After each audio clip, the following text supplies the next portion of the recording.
jour est arrivé de célébrer la Pâque avec ses disciples. Il s'est réuni. Jésus à genoux, l'or lava les pieds. Il est le serviteur de l'amour.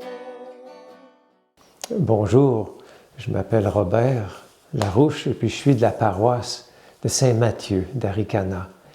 Et ce matin, on veut réfléchir ensemble sur ce jour qui est le samedi saint. Comment vivre un samedi saint? C'est très important, je pense. Et on sait bien ce qu'on a vécu hier. On a médité, constaté, relu les textes de la mort de Jésus. Une mort terrible, extrêmement violente. Et ça s'est terminé par un homme qui s'appelle Joseph d'Arimathée, qui est allé voir Pilate et il lui a dit « Est-ce que je peux descendre le corps de Jésus de la croix? Jésus est mort. » Et avec Nicodème, ils descendent Jésus de la croix. Ils l'amènent dans un tombeau pas très loin parce que le soir tombe et le sabbat commence. Et il l'enroule de toile aromatisée, une sorte de pré-sépulture, et il le couche dans le tombeau. Et on nous dit que ce Joseph d'Arimathée était un homme juste. Il n'était pas d'accord avec le Sanhédrin pour tuer Jésus. Et on nous dit de lui qu'il attendait le royaume. C'est très, très beau que c'est ce Joseph qui fait le dernier geste auprès du corps de Jésus et qu'il dépose au tombeau. Il y avait les femmes autour, Marie, mère de José et de Jacques, Marie, mère de Jean et Jacques, Marie de Magdala, qui suivent et qui voient Joseph d'Arimathée rouler la pierre. Et de là, la nuit tombe et on arrive dans notre journée d'aujourd'hui.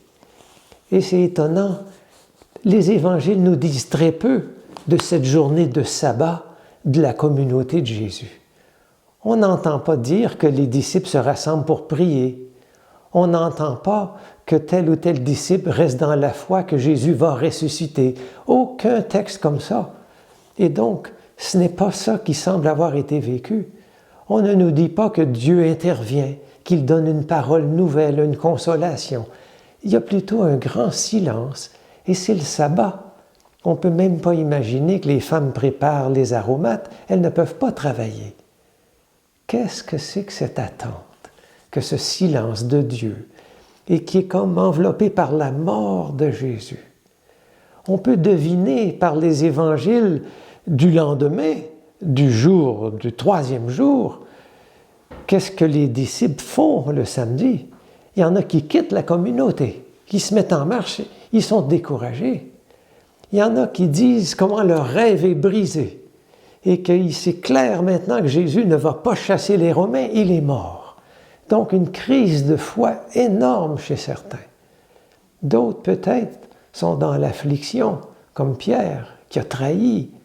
Peut-être certaines femmes qui étaient auprès de la croix ont un ressentiment face à Pierre. Tout ça se joue ce deuxième jour, si on peut dire, ce jour du sabbat, ce samedi. Tout ça est dans le cœur des personnes. Un grand deuil. Et nous, chrétiens, aujourd'hui, l'Église nous dit « Vivez pleinement le samedi saint ». Donc, ce n'est pas le temps de chercher à vivre comme des ressuscités, comme on dit. L'Église ne nous dit pas ça. L'Église dit que les églises ne sonneront pas de cloche, il n'y aura pas de Saint-Sacrement, il n'y aura pas d'Eucharistie. Vivez le silence de Dieu. Vivez l'absence de Dieu. Vivez le désir, peut-être, de quelque chose d'autre.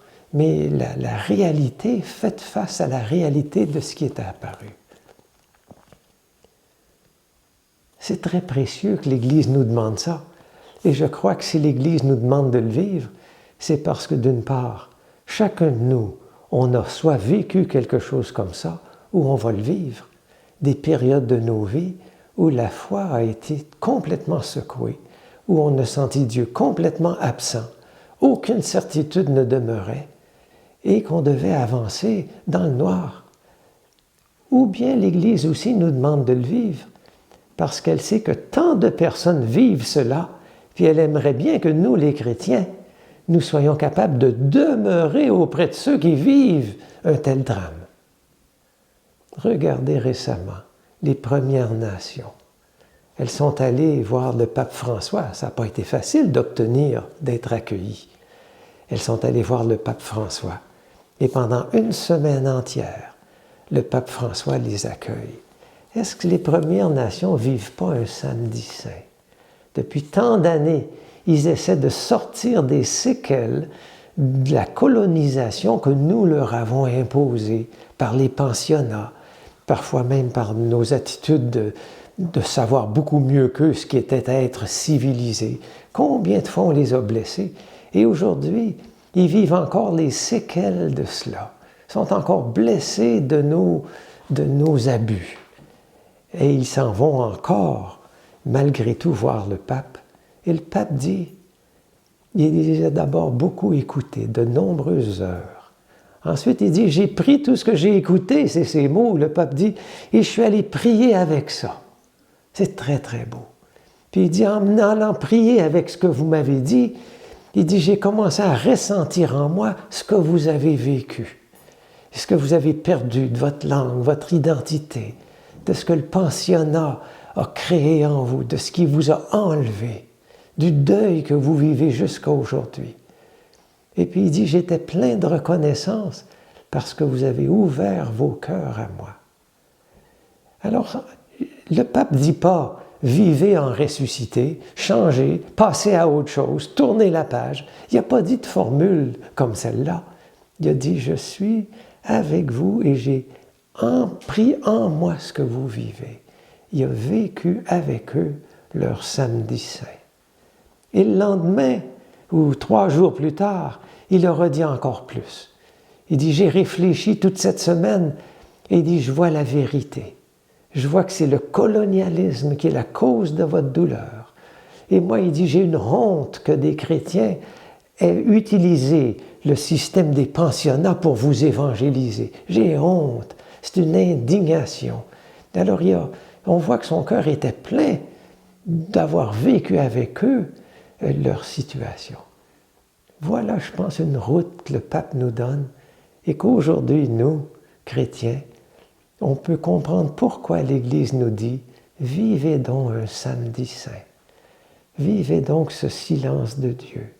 Soyez proches de ceux et celles qui sont en guerre aujourd'hui, qui sont dans un plein samedi saint réel, de ceux qui vivent une annonce d'une maladie finale pour eux, où tous leurs projets sont brisés. Comment on va être proche d'eux? Et peut-être vous mettez-vous présent aux paroles de Jésus, proche de Jésus. Dans ces derniers moments, Jésus a dit, « Père, pourquoi tu m'as abandonné? » Voilà la parole de quelqu'un qui vit dans une sorte de silence de Dieu. Et une autre parole de Jésus, « Père, je te remets mon esprit. » Comme si Jésus fait un passage, même sur la croix, entre ce sentiment d'être abandonné et quand même une sorte de lumière en lui. Il veut offrir son esprit à Dieu.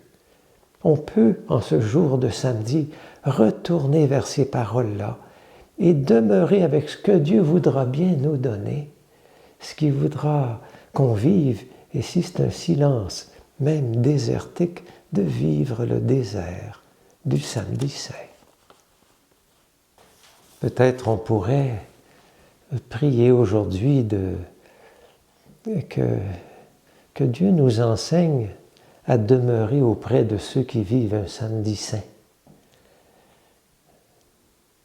Récemment, Monseigneur Lemay m'a invité à l'accompagner à la prison, il y a quelques jours.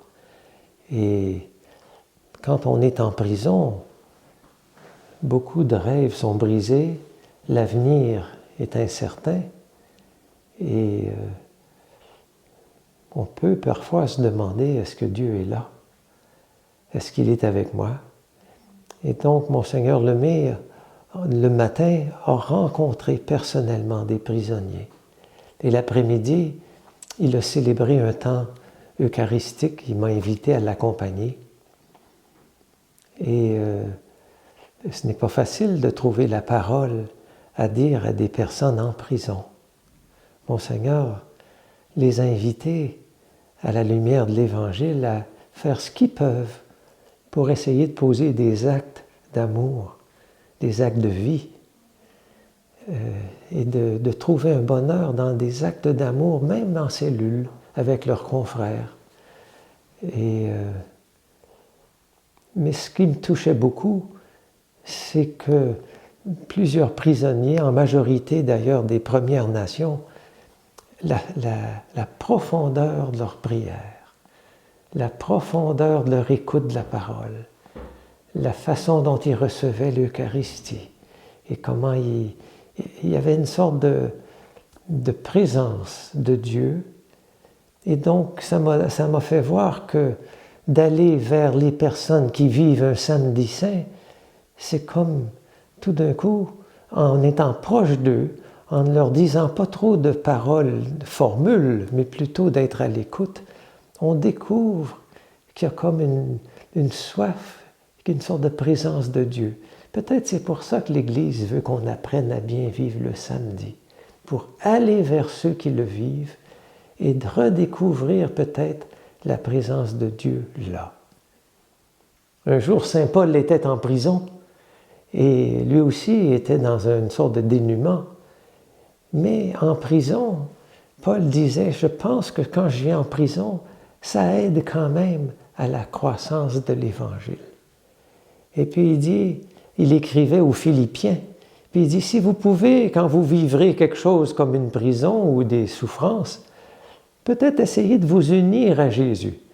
Puis il dit, si vous vous unissez à Jésus dans sa mort, dans l'absence qu'il a vécue, dans l'abandon qu'il a vécu, peut-être, puis il dit, si possible, vous allez expérimenter la résurrection de Jésus. Je trouve ça beau que Paul dise, si possible. Comme s'il dit, ce n'est pas une certitude, il y aura une lutte. Et Dieu ne donne pas de réponse automatique si on fait A, B et C. Dieu est libre et il intervient quand il veut. Et donc Paul très humblement dit, et si possible, Dieu vous fera expérimenter la force de la résurrection.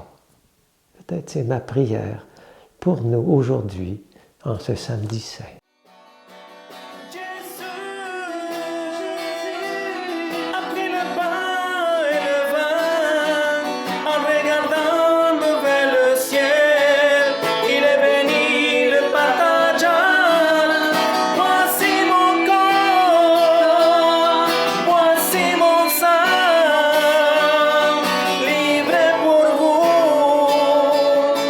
Fais